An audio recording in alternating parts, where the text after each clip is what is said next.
Muchas gracias, señor presidente.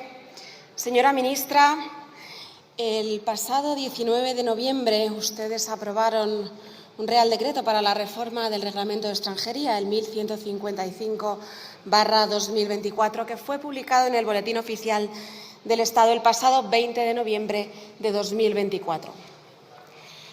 Fue titular en varios diarios, pero fue titular y portada en diarios que no son españoles. Le he traído algunos ejemplos del propio día 20 de noviembre, el mismo día que se publicaba en el Boletín Oficial del Estado. Al 24 News, que es un diario argelino, anunciaba que España anuncia la regularización de la situación de cientos de miles de inmigrantes para aumentar su plantilla. Aquí tiene además una mención a usted, aquí tiene su nombre en árabe en los diarios argelinos. Tenemos otro titular, Hiba Press, también de Argelia. Hiba Press, con una foto de unos billetes metidos en un pasaporte, dice que el Gobierno español decide simplificar los trámites para la obtención de documentos de residencia y regularizar la situación de los inmigrantes.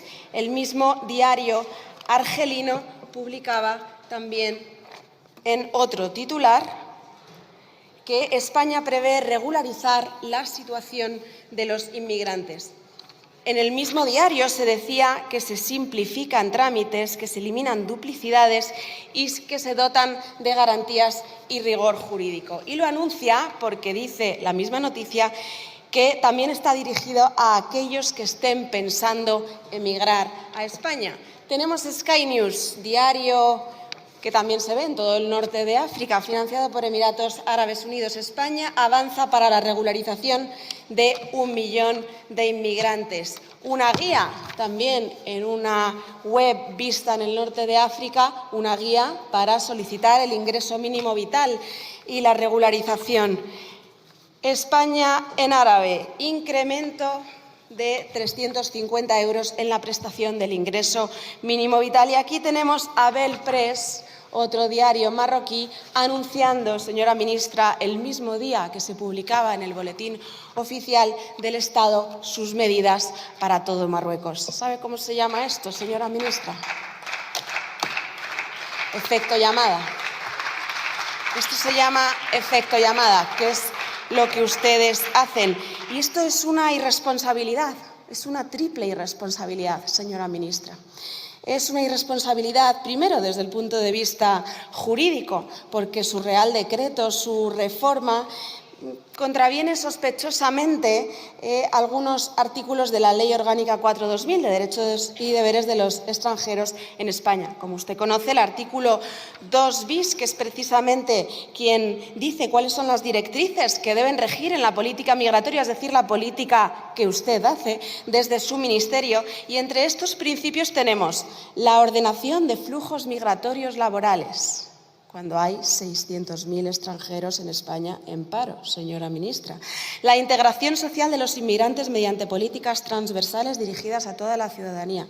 Integración social de 300.000 personas al año. ¿Dónde los integras? Porque para integrar hay que disgregar. ¿Dónde los vas a integrar, señora ministra? Igualdad efectiva entre hombres y mujeres. ¿Qué igualdad efectiva si traemos masivamente personas de los países más machistas del mundo?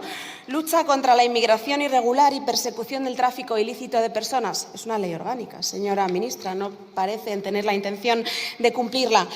Punto H del 2 bis de la Ley Orgánica 4/2000, persecución de trata de seres humanos. Ustedes son la compañía aseguradora de las mafias de trata de seres humanos, señora ministra. Y quien más se alegra de su Real Decreto 1155/2024, quien más se alegra, señora ministra, son las mafias de tráfico de personas. Y así es como todo va según el plan. Miles de personas se pondrán en contacto con una mafia, se descargarán la guía en árabe sobre regularización en España, ingreso mínimo vital, se echarán al mar en una barcaza y esperarán a que llegue Open Arms, Aitamari, Sea-Watch Internacional o Salvamento. El señor Puente también acude al rescate de las mafias, porque ustedes No quieren regularizar ni una, ni dos, ni cuatro, ni cinco refugiados que huyen de una guerra, señora ministra. Su reforma es de 300.000 en 300.000 regularizaciones al año. Su reforma, señora ministra, regulariza millones de personas y llama a venir a otros tantos millones de personas los próximos años. Están tomando decisiones, señora ministra, muy peligrosas. Están tomando decisiones que van a cambiar nuestras naciones, que van a cambiar el rostro de nuestros países, que pueden extinguirlas a largo plazo. Y además, ustedes lo hacen como política de hechos consumados, ante millones de españoles estupefactos y, sobre todo, de espaldas a la realidad del pueblo. Y esto es importante, esto tiene una trascendencia, porque este debate, señora ministra, también es sobre si somos, sobre si seguiremos siendo, sobre si tenemos un destino, un proyecto, sobre si nuestros cementerios son algo más que tierra, que lápidas y huesos, sobre si nuestros hijos son la continuidad de algo más que unas ruinas, sobre si somos conscientes de que en este momento histórico nos jugamos todo, porque sí, señora ministra, las naciones pueden desaparecer. Europa es o fue un oasis muy pequeñito en el mundo, un foco de cultura, de prosperidad y de luz, pero algo muy pequeño frente a los 10.000 millones de seres humanos que viven en el mundo. La población europea es solo un 5% de la población mundial. La población española es solo un 0,61% de la población mundial. ¿Sabe usted, señora ministra, cuántos habitantes tiene Europa? Imagino que sí. 400 millones de habitantes. ¿Sabe cuántos habitantes tiene Nigeria? 200 millones de habitantes. Solo Nigeria, con sus tasas de crecimiento, va a llegar a tener la misma población que Europa y además lo va a exportar a Europa, porque las tasas de fecundidad, en el caso de España, por ejemplo, hemos conocido la última tasa global del informe de la OCDE, es de 1,16. La tasa de Nigeria es de 4,6. Son muchos números, quizá no les dicen nada, pero el debate demográfico es un debate de números, porque los números son el destino de nuestros países. Son muchos números y un solo resumen, señora ministra. Si cada 2 personas solo tienen un hijo, la población de los países, la población de España, se reducirá a la mitad. ¿Y qué sería lo lógico? ¿Qué sería lo lógico por parte de políticas preocupadas por la salud demográfica de sus países? Políticas de natalidad, ¿no? Sería lo más lógico. Y, sin embargo, ¿qué es lo que hacen ustedes, señora ministra? No me mire así. Políticas de sustitución poblacional. Eso es lo que ustedes hacen, señora ministra. No hacen lo que Europa necesita, hacen lo suficiente para que Europa deje de existir. La ONU, ya por el año 2000, trasladó el primer informe demográfico decía que la economía europea, que su prosperidad dependía de su población y que en Europa faltaban 159 millones de habitantes para su supervivencia, que debían venir de otros países. ¿Quién avaló este mismo informe del año 2000? La Comisión Europea. La Comisión Europea avaló este informe. El Banco Mundial aumentó ese informe y dijo que las migraciones debían aumentar también a los países occidentales para dedicarlos a su masa laboral. Lo mismo dijo el FMI, lo mismo dijo el Foro de Davos. Todos decían que era para garantizar la supervivencia de Europa, pero yo me pregunto, ¿su supervivencia o sus cuentas de resultados? ¿Europa son una serie de productos interiores brutos en una geografía? ¿O es más cosas? ¿España es un lugar o es algo más? ¿Es unos presupuestos generales del Estado? ¿Es un PIB? Ni España es un lugar, ni la supervivencia de una serie de cuentas de resultados de multimillonarios es la supervivencia de Europa. Quizás sí su prosperidad, pero no su supervivencia, señora ministra, porque para garantizar esas cuentas de resultados, si lo que haces es importar millones de personas del tercer mundo, de lugares con los que no compartimos nada, ni modo de vida, ni costumbres, ni religión, quizás a usted le salvan los números, pero matan el espíritu, matan la identidad y matan la civilización, porque los seres humanos no somos dígitos, no somos números. tenemos cultura, tenemos raíces, tenemos pertenencia y tenemos espíritu. Y le digo algo que quizás sí que va a entender, porque a lo mejor esto de la civilización le suena un poco a chino. Algo que sí que va a entender. Usted va a cambiar de opinión, señora ministra. Su gobierno va a cambiar de opinión, porque han cambiado de opinión en nuestro entorno. Ha cambiado de opinión Macron, ha cambiado de opinión la socialdemócrata Anderson. Hace 3 días Trudeau decía que también iba a cerrar las fronteras, incluso a los visados de estudiantes. Ha cambiado de opinión Scholz en Alemania. Han cambiado de opinión en Suecia, han cambiado de opinión en Dinamarca, han cambiado de opinión en todos aquellos lugares en los que defendían lo mismo que defiende usted. Pero ustedes no van a cambiar de opinión ante el aumento de violaciones en manada, ni de asesinatos de mujeres, ni de atentados yihadistas o de machetazos. Ustedes van a cambiar de opinión, señora ministra, como todos los que han cambiado de opinión, cuando descienda la intención de voto al Partido Socialista. 200 atentados yihadistas en Europa después. Se los podían haber ahorrado, señora ministra. Porque ustedes quieren seguir viviendo, y quizá ustedes pueden seguir viviendo una mentira entre estas paredes, pero en Villaverde, en Usera, en Nou Barris, en Delicias, en Valladolid, en las 200 de Roquetas, en el Puche, no les queda otra, señora ministra, que vivir la realidad. Y la realidad son puñaladas, son sueldos precarios, son parques tomados por bandas, son violaciones en manada. Es miedo, y ya termino, señor presidente, miedo que ustedes han traído a los barrios que antes eran alegres y tranquilos. Muchísimas gracias. Gracias.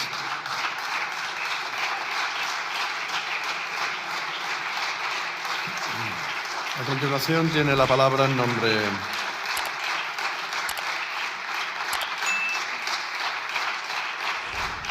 del Gobierno la señora ministra de Inclusión, Seguridad Social y Migraciones. Gracias, presidente. Buenas tardes, señoría. Mire, señoría, a las 5 menos 20 de la tarde voy a desmentir el primer bulo que ha empezado en su intervención.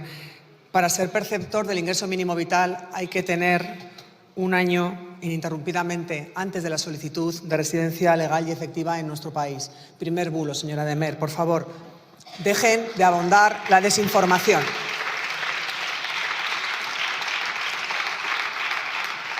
Y una vez más, no esperaba menos, su intervención me deja perpleja. Le miraba con respeto y escuchándole, pero con esa perplejidad a la que me estoy refiriendo. Me pregunto, cuando ustedes hablan, si lo hacen para nuestra ciudadanía o lo hacen para sus partidos hermanos, a sus partidos hermanos de Hungría, de Italia, de Argentina, en un intento desesperado de recordarles que en España, frente a sus descalabros electorales, todavía siguen ustedes aquí.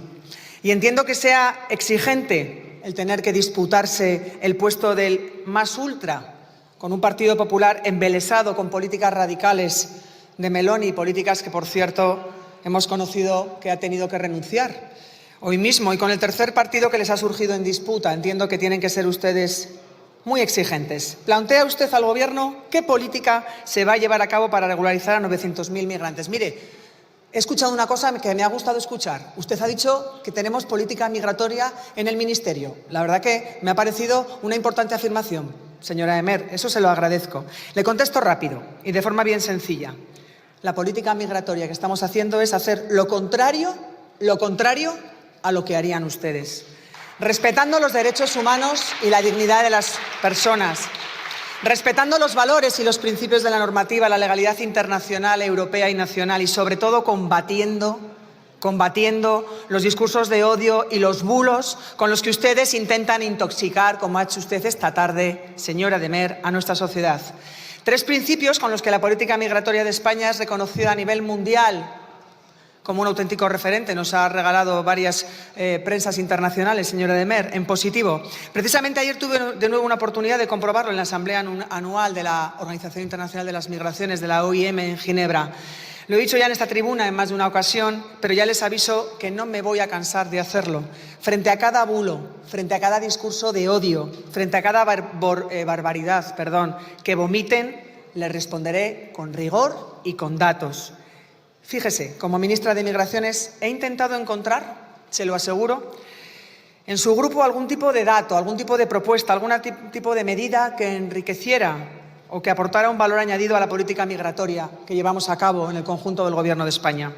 Una política integral y transversal que afronta este fenómeno tan complejo en todo su conjunto. Una política que abarca desde acciones, colaboración con países de origen y tránsito, hasta medidas para fomentar la inclusión de las personas que ya se encuentran en nuestro país. Ha sido difícil, la búsqueda ha sido difícil, pero debo reconocer que como mujer política que creo profundamente que soy en la capacidad de llegar a acuerdos, tengo cierta obsesión pertinaz en encontrar terrenos comunes. Y lo he encontrado, señora de Mer. Leo: España es una realidad que trasciende a los españoles de una determinada época y lugar. Es una herencia recibida de nuestros antepasados que debemos cuidar y mejorar para legarla a las próximas generaciones. Nuestra patria es la garantía de los derechos y la igualdad, especialmente de los más vulnerables. Supongo que les sonará su programa electoral de las elecciones del pasado 23 de julio, porque está sacado de ahí este párrafo. Y las comparto, fíjese. Tanto es así que vamos a desgranarlas una a una. En primer lugar, es cierto que la realidad de España, de la España de hoy, trasciende a las épocas pasadas que ustedes añoran. Hoy España es un país de oportunidades, un país que da empleo a más de 21 millones de personas, 21,3 millones de afiliados y afiliadas a la Seguridad Social, 10 millones de mujeres, por cierto. Un país que va a crecer este año en torno al 3% su Producto Interior Bruto, y el país que más empleo crea entre las grandes economías europeas. Y todo ello es gracias, más que les pese, al valor que aportan las personas migrantes, a esos casi 3 millones de trabajadores extranjeros que suponen el 13,6% de afiliados, a esos casi 7 millones de personas que están desarrollando su proyecto vital en nuestro país, dinamizando nuestra economía, personas que consumen, que pagan impuestos, que cotizan a la Seguridad Social, personas que nos enriquecen socialmente, aportando un valor extraordinario que va mucho más allá de esos números de los que usted me hablaba.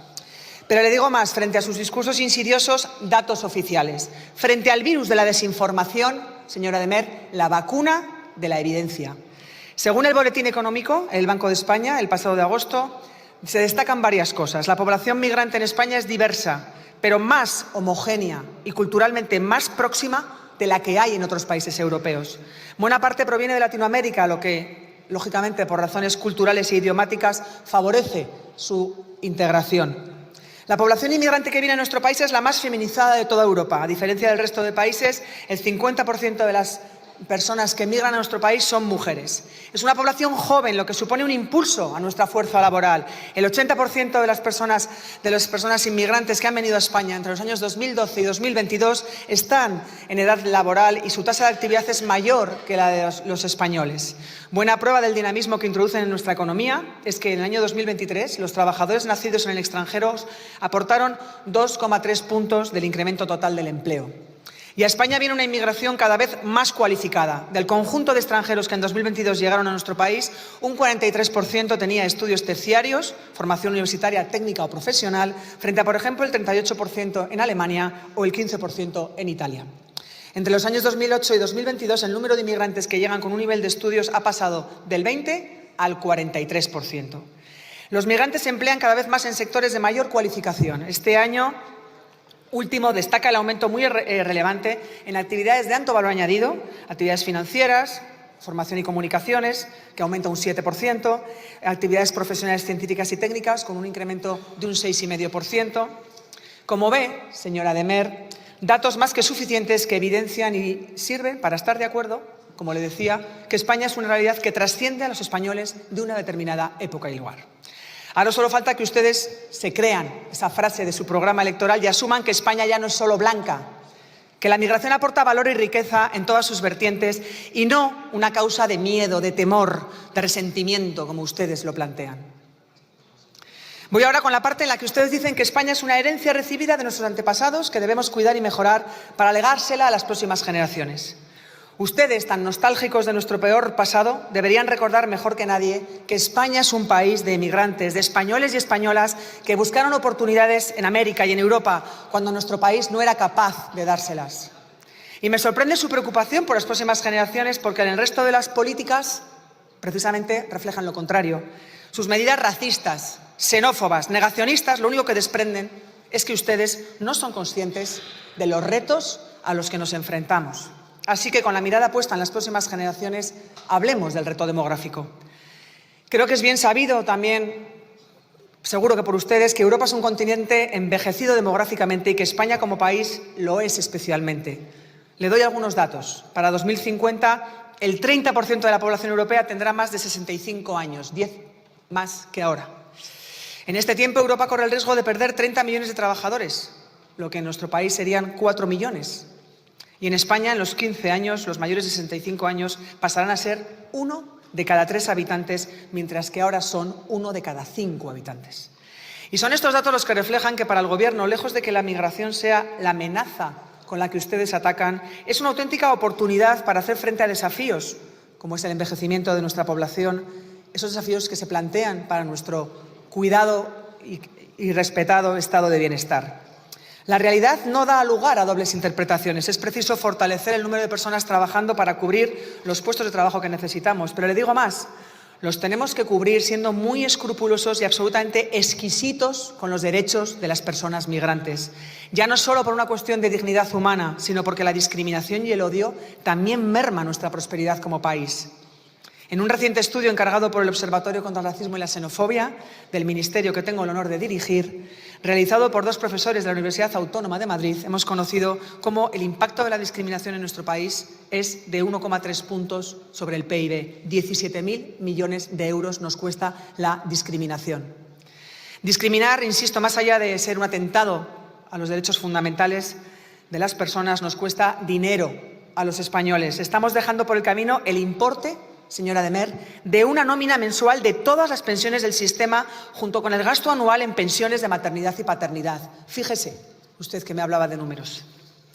Como le decía, más allá de sus ocurrencias negacionistas, creo que sus propuestas, y más aún cuando siguen insistiendo en la discriminación y el odio, poco o nada favorecen a las próximas generaciones. Más bien todo lo contrario. Son medidas que de implementarse nos conducirían inevitablemente, y voy a usar uno de sus términos favoritos, y así me aseguro de que me hago entender, nos conduciría a un suicidio nacional. Pero para ir acabando, vamos a la parte de su programa que más me ha gustado. Nuestra patria es la garantía de los derechos y la igualdad, especialmente de los más vulnerables.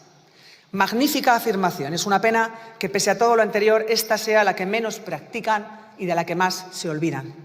¿Acaso no son vulnerables y merecedores de derechos, de un trato igualitario, los niños que llegan solos a nuestro país sin más afán que el de ganarse la vida? Porque ustedes dicen que no, que hay que deportarlos, o incluso impedirles que se sienten en la parada del autobús. ¿Verdad, señora de Mer? Esos niños a los que ustedes, y me remito a redes sociales, creo que les suenan, señora de Mer, se refieren con expresiones repugnantes como jauría de menas. Pues mire, señorías, se van a quedar con ustedes con las ganas. Ni en este país ni en Europa va a haber leyes de segregación racial. Lo que tenemos es una Constitución democrática que dice claramente que las leyes no pueden prevalecer, en las leyes no puede prevalecer discriminación alguna por razón de raza, de sexo, de nacimiento, de religión, de opinión o de otra condición o circunstancia personal o social. Tome buena nota, señoría, porque para sentirse española lo primero que tiene que hacer es respetar y cumplir y hacer cumplir lo que nuestra Constitución establece. No hacerlo es estar al margen de la norma que ha permitido que usted sea elegida diputada y pueda expresar con libertad lo que piensa, aun cuando sea incluso inconstitucional. Por mucho miedo e inseguridad que quieran inocular en nuestra sociedad por un puñado de votos, no impedirán que la mayoría de los españoles y españolas seamos solidarios con las personas que lo están pasando mal, vengan de donde vengan, tengan el color de piel que tengan. Lo vimos en Burgos. Ustedes presumen de profesar un profundo amor a España. Pues bien, ese amor es contagioso, lo reconozco. Ustedes intentaron anegar la ciudad de odio, de fango, de exclusión, de desprecio. de vergüenza. Y lo que recibieron fue una extraordinaria representación de lo que nos hace un país maduro y grande, generoso y empático, humano. Esa es la España que yo amo, un país que ante las injusticias sale a la calle a defender los derechos humanos, la dignidad de las personas que vienen a ganarse la vida aunque tengan que jugársela por el camino. Hay que ser de otra pasta para culpar, acusar o señalar o intentar privar de cualquier ayuda, como hacen ustedes, a miles de personas, niños incluidos, que solo buscan una oportunidad. La atención que damos al migrante es una cuestión de decencia, de elemental respeto a los derechos humanos. Señoría, la migración irregular es una realidad que no es beneficiosa para nadie. Por eso, con el nuevo reglamento hemos ampliado las vías de acceso para dar respuesta a esos desafíos. Hemos reforzado la figura del arraigo y buena prueba de ello es que desde agosto del año 2022 se han regularizado más de 300.000 personas. El arraigo, además, es una fórmula que se adapta plenamente al Pacto Europeo de Migración y Asilo. Nada más. Gracias. Gracias.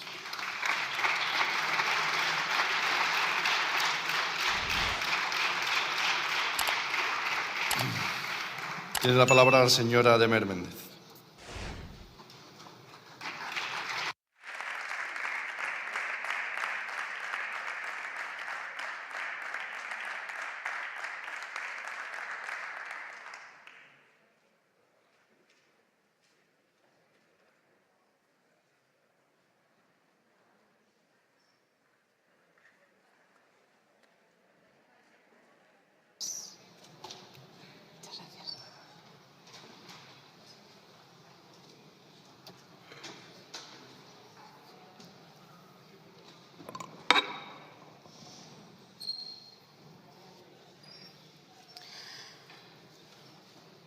La verdad es que sí que me suena lo de Jauría de Menas, señora ministra.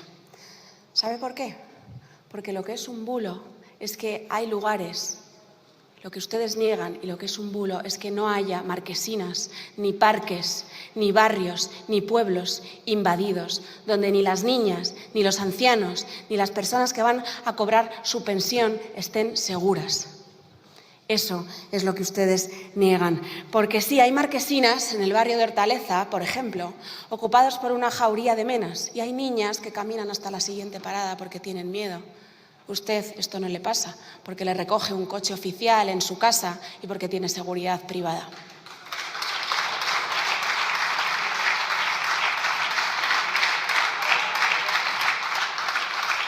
Habla usted de la Constitución. No sé qué artículo de la Constitución es el que dice que podemos saturar los servicios públicos en detrimento de los españoles. No sé cuál es el artículo de la Constitución que dice que ustedes, el Gobierno, tienen derecho a saturar los servicios públicos, a precarizar las condiciones laborales de los españoles, invadiendo el mercado laboral. No sé cuál es el artículo de la Constitución que permite que un Gobierno haga que los españoles vivan en inseguridad en sus barrios y con miedo. Habla usted que nos diferencia una cosa, y el respeto a los derechos humanos, porque según usted respeta los derechos humanos y yo no, ¿verdad, señora ministra? ¿Dónde están los derechos humanos de Diego Valencia, asesinado por un yihadista en la Plaza Alta de Algeciras? Por un tipo que entró ilegalmente en nuestro país, del que había una orden de expulsión no ejecutada por su Gobierno, señora ministra. ¿Dónde están los derechos humanos de Diego Valencia y de su familia? ¿Dónde están los derechos humanos de David Lledó, asesinado por un marroquí en Gata de Gorgos, que ya está en libertad? Señora ministra, ¿dónde están los derechos humanos de tantas niñas violadas en manada en nuestro país los últimos años por culpa de los depredadores que ustedes traen a nuestros barrios con total impunidad? Habla usted de bulos. Todavía no ha rebatido ni un solo dato de los que yo he traído hoy a esta tribuna. Señora ministra, su único argumento ha sido que yo he dicho bulos que usted no ha descrito, porque no puede rebatir.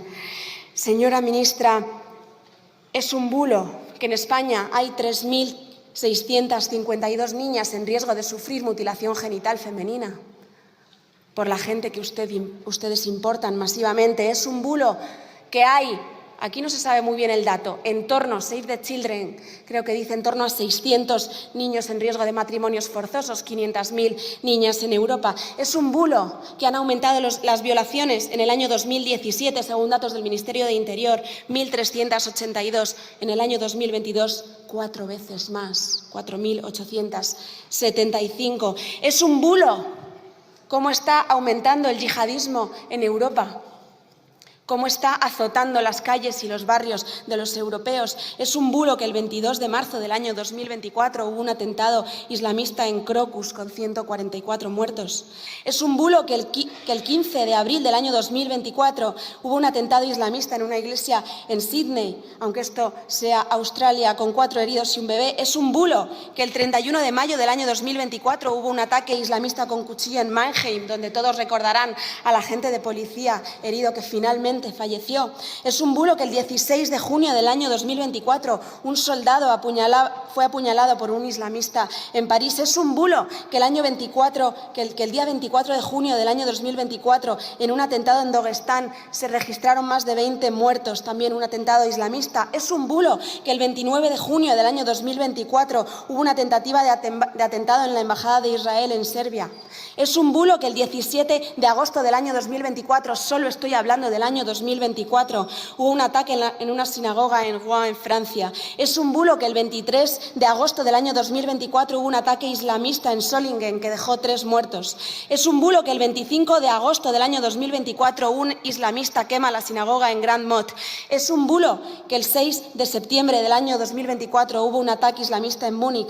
Es un bulo que el día 20 de septiembre del 24 hubo un ataque con cuchillo en Rotterdam que dejó un muerto. Es un bulo que Europa se está pareciendo cada vez más a la novela A Sumisión, la novela que hace 10 años escribió Michel Houellebecq, o Al desembarco, es escrita por Jean Raspail en el año 73. Es un bulo que esté en riesgo nuestra seguridad, que esté en riesgo nuestros barrios, que está en riesgo nuestra convivencia y que está en riesgo nuestra identidad. Ya termino, señor presidente. Porque nosotros tenemos derecho a decir que está en riesgo y derecho a querer que España pueda permanecer. Como decía Jean Raspail, todo hombre y toda nación tienen el sagrado derecho de preservar sus diferencias y su identidad en nombre de su futuro y en nombre de su pasado. Muchísimas gracias. Gracias.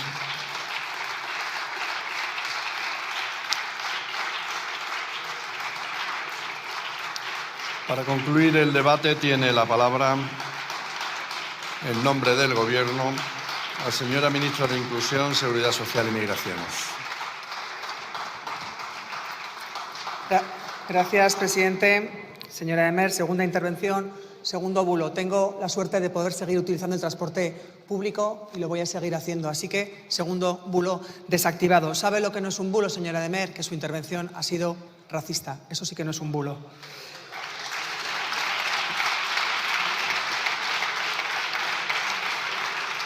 Pero ya le he dicho que soy una mujer obstinada y voy a seguir intentando encontrar en esta tarde que se ha quedado tan agradable puntos para intercambiar reflexiones y seguir construyendo, señora de Meer. Más allá de las creencias ideológicas, creo que es complicado porque es difícil tener, como es su caso, no haber tenido nunca la responsabilidad de gobernar, solo de ser oposición. Como nunca ha gobernado, yo creo que es difícil, pero lo voy a intentar. Usted nunca ha tenido que firmar un documento oficial, ¿verdad, señoría?, que comprometa el gasto público. Nunca ha pensado en las consecuencias de tomar una decisión que acabara en el Boletín Oficial del Estado y que tuviera consecuencias para la vida, para el día a día de la ciudadanía. Yo creo que eso es muy importante, señoría.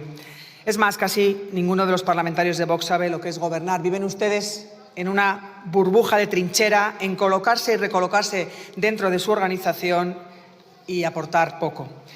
Señora de Meer, debería, ya no digo ser humilde, porque ustedes esa palabra la conjugan poco, pero sí menos prepotente. Entre otras cosas porque en la primera ocasión que la realidad les puso delante del espejo salieron huyendo. En el momento en que vieron que el castillo de sus propias mentiras se podía desmoronar, abandonaron los gobiernos de las comunidades autónomas donde gobernaban con el Partido Popular. Tuvieron que optar entre ayudar a niños y niñas migrantes sin familia alguna en Canarias o dejarles a su suerte. ¿Qué eligieron? Lo segundo. Señora de Meer, ¿se ha parado alguna vez a mirar a los ojos a una persona que mira a nuestro país desamparada? ¿Se ha intentado poner alguna vez, aunque solo sea un nanosegundo, en su lugar? ¿Se ha imaginado usted llegando a otro país en el que sus dirigentes le señalaran diciendo que es una delincuente solo por el mero hecho de haber llegado? ¿Se imagina usted soportando el desprecio de que alguien le diga que no se puede sentar en la misma parada de autobús que los demás? ¿Se lo imagina? ¿Verdad que no? Empatía ninguna. Le planteo estas situaciones porque igual puede asimilar, si se lo plantea, el fenómeno migratorio trasciende a eslóganes, a frases hechas y a soluciones simplistas. Las soluciones pasan por un análisis mucho más profundo, mucho más esfuerzo en entender las necesidades sociales para garantizar una sociedad más tolerante. Ya sé que su ideología radical, anclada en un tiempo que ya no existe afortunadamente, no le permite tener esa visión de nuestra sociedad, porque, como le digo, están en su burbuja, pero la sociedad no es homogénea. La sociedad entiende y es próspera en las diferencias. Hay personas que ya están aquí, que han venido a trabajar y que quieren aportar el talento para que nuestro país vaya bien y que quieren arraigar aquí su proyecto de vida, un proyecto que les ha sido negado donde nacieron, señoría. Y fíjese, mire, yo he buceado en sus biografías, creo que comparten determinadas devociones sus señorías de Vox por el Papa Juan Pablo II, por la Guardia Civil, por el Ejército, incluso por Don Quijote de la Mancha. Vamos a analizar un poco estas devociones. De su admiración por la Guardia Civil y el Ejército no puedo sino compartirla, señoría. Ahora bien, tiene que hacérselo mirar porque mientras unos se dedican a incrementar la sensación de seguridad con el apoyo del Gobierno de España, usted esta tarde ha hecho absolutamente todo lo contrario. También comparto la admiración por Don Quijote, sobre todo por cómo Cervantes, en sus palabras, le hace defensor universal de la dignidad humana y de la libertad, sin importar el origen. Pero sin duda hay un fragmento del Quijote, voy mal de tiempo y voy a ahorrarme el anterior, que me parece muy importante. Es el episodio del cautivo. Un capítulo que ofrece pasajes que reflejan la empatía y comprensión hacia el otro, hacia personas de culturas distintas. Le invito a releer ese capítulo donde Cervantes humaniza a personajes musulmanes, especialmente a Zoraida, y pone de manifiesto la capacidad de personas de diferentes orígenes de colaborar y entenderse. Igual le invito a que ese pasaje le enriquezca. Y en ese sentido también de devoción y fe poco le puedo decir. Creo que cada uno tiene las creencias que mejor considera le acercan a los demás o al más allá. Pero permítame recordarle, para acabar esta interpelación, una frase del Papa Juan Pablo II, señoría. La peor prisión es un corazón cerrado. Muchas gracias. Muchas gracias.